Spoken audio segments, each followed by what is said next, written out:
Halo,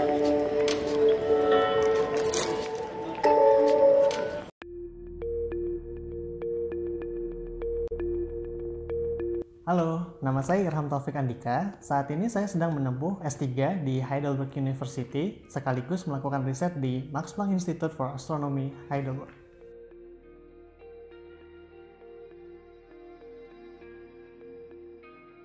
Mengapa memilih astronomi sebagai bidang studi S3? Karena sebenarnya dari kecil sih udah terinspirasi. Pernah nggak sih kalian penasaran gitu kalau misalkan melihat langit nih? Ada bulan, ada matahari, ada bintang. Kenapa mereka bisa bergerak secara teratur di langit gitu? Atau pernah mikir juga nggak sih gimana sebenarnya asal-usul bintang atau galaksi itu bisa terbentuk? Atau mungkin yang lebih mendasar lagi, gimana sih ceritanya alam semesta kita ini bisa tercipta, kemudian dia bisa tumbuh dan berkembang sampai keadaannya seperti yang kita lihat sekarang saat ini, sampai bisa ada kehidupan manusia di bumi.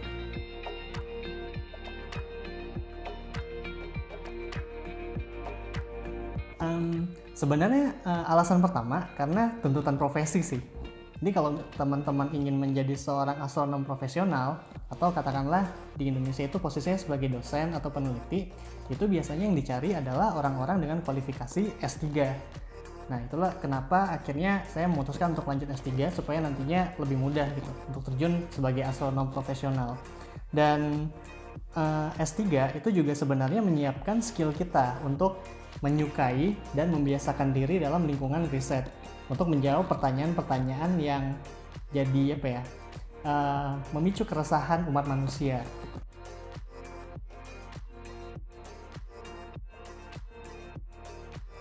Karena saat ini Jerman itu adalah salah satu negara yang ada di garis paling depan dalam pengembangan ilmu astronomi di dunia. Seperti kantor saya saat ini, Max Planck Institute for Astronomy, mereka memiliki dana riset yang sangat besar. Kemudian didukung pula berbagai fasilitas canggih yang ada di seluruh penjuru dunia. Misalnya teleskop besar yang ada di Chile, di Spanyol, atau ada juga yang di Mauna Kea, Hawaii. Terus, Jerman juga merupakan kontributor utama dalam pengembangan teleskop terbesar di dunia yang ukuran diameter cerminnya itu kira-kira 40 meter. Nah, sebagai perbandingan nih, teleskop terbesar yang kita punya di Indonesia itu diameter cerminnya hanya kurang dari 1 meter. Atau bahkan yang paling besar se-Asia Tenggara pun itu hanya sekitar 2 meteran. Nah, sekarang teman-teman bisa bayangkan bagaimana Jerman ini salah satu negara yang memimpin konsorsium di Eropa untuk membangun teleskop yang ukuran diameter cerminnya itu bisa mencapai 40 meter. Tentunya semakin besar diameter si teleskop itu, semakin canggih pula dan semakin dampak riset yang dihasilkan dari teleskop tersebut itu jauh lebih besar daripada teleskop-teleskop kecil lainnya. Kemudian di Jerman juga mereka sangat terbuka untuk melakukan kolaborasi dalam skala internasional. Artinya kalau misalkan teman-teman ingin melakukan riset kolaborasi, datang ke konferensi, workshop, dimanapun di seluruh penjuru dunia, biasanya mereka menyediakan dana untuk perjalanan, sehingga akan sangat mudah bagi teman-teman untuk mengambil kesempatan itu.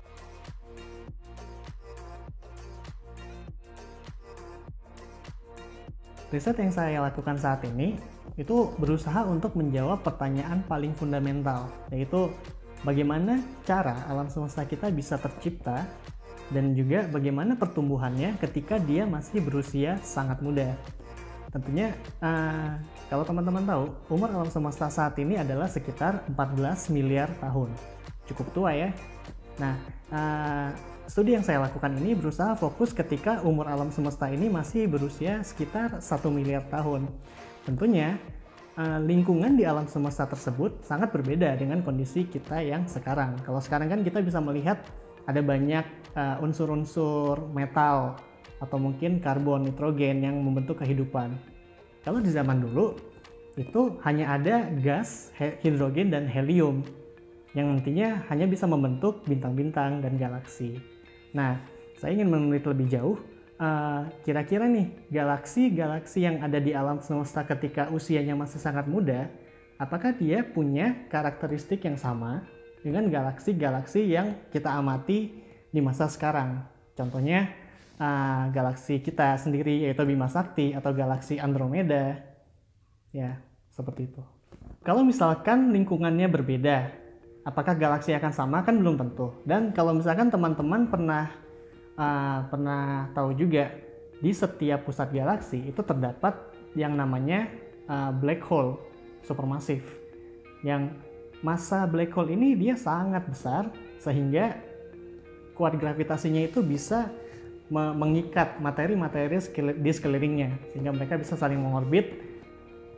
Dari materi ada gas, dan yang inilah yang nantinya akan menjadi cikal bakal galaksi yang lebih besar.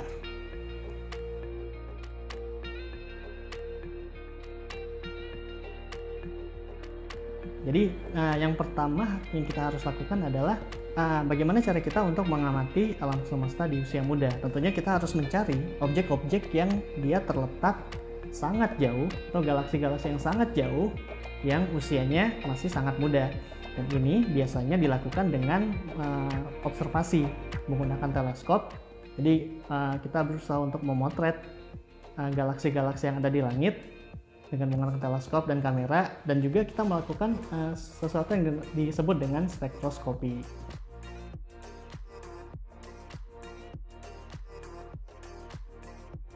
Seperti yang setelah saya sebutkan tadi, biasanya kami menggunakan teleskop besar yang diameter cerminnya itu lebih dari 6 meter, 6, 8, 10 meter. Nah, kenapa kita butuh teleskop yang sangat besar? Karena galaksi-galaksi di alam semesta muda itu biasanya sangat-sangat redup. Ini kita butuh cermin untuk memfokuskan cahaya. Jadi yang tadinya cahayanya redup bisa dibuat lebih terang dan terlihat. Dan biasanya teleskop-teleskop besar ini ada di negara Chile atau di Kepulauan Hawaii. Tujuan dari observasi galaksi-galaksi tersebut menggunakan teleskop adalah seperti tadi yang saya bilang, kita ingin mencari galaksi yang masih muda karena mereka biasanya memiliki warna tersendiri sehingga kita bisa melakukan identifikasi. Setelah identifikasi dilakukan, selanjutnya kita menurunkan parameter-parameter dasar dari galaksi tersebut. Misalnya, seberapa terang dia, seberapa banyak bintang yang ada di sana, dan seberapa cepat laju pembentukan bintangnya. Kita juga bisa menentukan kandungan metal, umur, jarak, dan lain-lain. Nah, hal-hal ini penting untuk dilakukan supaya kita bisa tahu seperti apa karakteristik populasi galaksi-galaksi yang ada di alam semesta dini. Jadi secara tidak langsung dari populasi galaksi itu kita bisa mengetahui kondisi alam semesta ketika masih sangat muda. Lalu, selain menggunakan teleskop optik yang ada di Chile atau Hawaii, biasanya kita juga bisa melakukan observasi menggunakan teleskop radio. Teleskop radio ini mungkin agak berbeda dengan teleskop optik yang terdiri dari cermin atau lensa seperti yang bisa teman-teman lihat, karena dia bentuknya adalah seperti radar. Dan tujuan dari observasi menggunakan teleskop radio ini adalah kita bisa melihat pada gelombang yang berbeda, sehingga yang kita amati itu adalah bukan lagi gas, tapi lebih ke debu dan molekul yang ada di sana. Misalnya, kita mau mencari molekul air yang menjadi tanda bahwa galaksi tersebut berpotensi untuk menciptakan kehidupan di situ. Atau kalau misalkan kita mau melihat lebih detail lagi kondisi si galaksi itu, tapi lebih ke bagian intinya atau bagian pusatnya untuk mengamati black hole yang ada di situ, kita bisa menggunakan teleskop luar angkasa dalam panjang gelombang X-ray.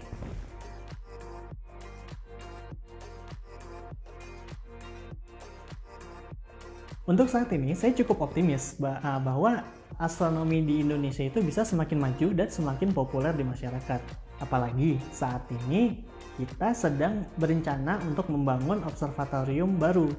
Ya, namanya adalah Observatorium Nasional yang akan dibangun di Gunung Timau, Nusa Tenggara Timur. Tim dari Lembaga Penerbangan dan Antariksa Nasional atau LAPAN yang dipimpin oleh Pak Thomas Jamaluddin ini sedang mengawal pembangunan observatorium tersebut yang nantinya akan ada teleskop berukuran sekitar 3,8 meter. Ini merupakan teleskop terbesar di Asia Tenggara. Kalau misalkan observatoriumnya bisa diselesaikan pada tahun 2021. Nah, Yang menarik adalah tentunya untuk membangun observatorium ini, LAPAN tidak bisa sendirian, tapi juga harus berkolaborasi dengan universitas-universitas yang ada di Indonesia. Dan salah satu kontributor utamanya adalah para dosen dari Institut Teknologi Bandung. Meskipun nantinya kita akan memiliki salah satu teleskop terbesar dan tercanggih di Asia Tenggara, tapi pertanyaan berikutnya adalah apa yang bisa kita lakukan atau riset apa yang bisa kita lakukan di observatorium tersebut sehingga bisa memberikan dampak yang lebih besar terhadap perkembangan astronomi itu sendiri dan juga kebermanfaatannya terhadap masyarakat Indonesia. Tentunya kita butuh astronom-astronom muda yang berpengalaman menggunakan teleskop sebesar itu supaya bisa menyumbangkan ide-ide segar terkait riset-riset yang bisa dilakukan di situ. Tentunya dengan banyak pengalaman dari astronom-astronom Indonesia yang saat ini sedang studi di luar negeri seperti Jerman misalnya, ini akan membuka peluang untuk kolaborasi sehingga Indonesia bersama Jerman itu bisa melakukan proyek bersama supaya observatorium ini sendiri benar-benar bisa dimanfaatkan dengan sebaik-baiknya. Dan harapannya adalah Indonesia bisa menjadi salah satu negara yang ikut serta berada di garis paling depan untuk mewujudkan astronomi yang lebih maju. Dan juga perlu teman-teman ketahui bahwa sebetulnya jurusan astronomi di Indonesia itu sangat sedikit. Secara resmi hanya ada satu di Institut Teknologi Bandung, dan yang lain mungkin dia terselip di sub bidang tertentu. Misalkan di UGM atau UI dia bukan astronomi tapi lebih ke sub bidang astrofisika di jurusan fisika. Atau yang lain itu adalah seperti jurusan Sains Atmosfer dan Keplanetan yang ada di Institut Teknologi Sumatera di Lampung. Seperti itu. Jadi sebenarnya kita perlu membuka prodi-prodi astronomi baru supaya astronomi ini bisa semakin meluas dan semakin populer di masyarakat. Seperti itu. Ya, ini dibutuhkan sinergi yang sangat bagus antara universitas-universitas dan juga lembaga penelitian milik pemerintah seperti LAPAN dan juga LIPI.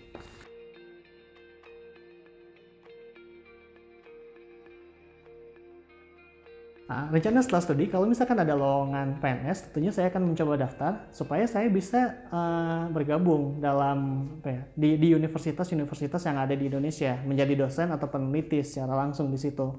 Nah, paralel dalam hal itu, kalau misalkan saya tidak mendapatkan kesempatan untuk segera menjadi dosen, mungkin saya akan mengambil posisi seperti postdoktoral. Dan biasanya postdoktoral ini bisa diambil di negara-negara Eropa, di Amerika, di Australia, atau dimanapun yang tujuannya adalah untuk mengembangkan kolaborasi atau network yang lebih luas lagi sehingga lebih banyak orang kita bertemu lebih banyak orang yang bisa membagikan pengalaman risetnya. Dan tentunya untuk mempelajari bagaimana perbedaan lingkungan penelitian di setiap negara.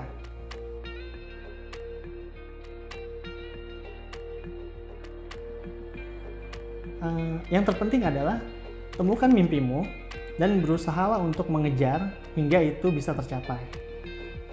Sebenarnya ada banyak peluang yang dia itu menunggu untuk dijemput olehmu. Jadi sebisa mungkin coba untuk peka dan cari peluang tersebut lalu dimanfaatkan. Ketika nanti kalian sudah mendapatkan kesempatan untuk studi di luar negeri, sebisa mungkin tetap pikirkan bagaimana kelanjutan atau bagaimana masa depan bangsa Indonesia. Walaupun kalian sedang di luar, coba carilah cara supaya tetap bisa berkontribusi dalam pembangunannya. Ya, karena yang menyatukan kita adalah Indonesia.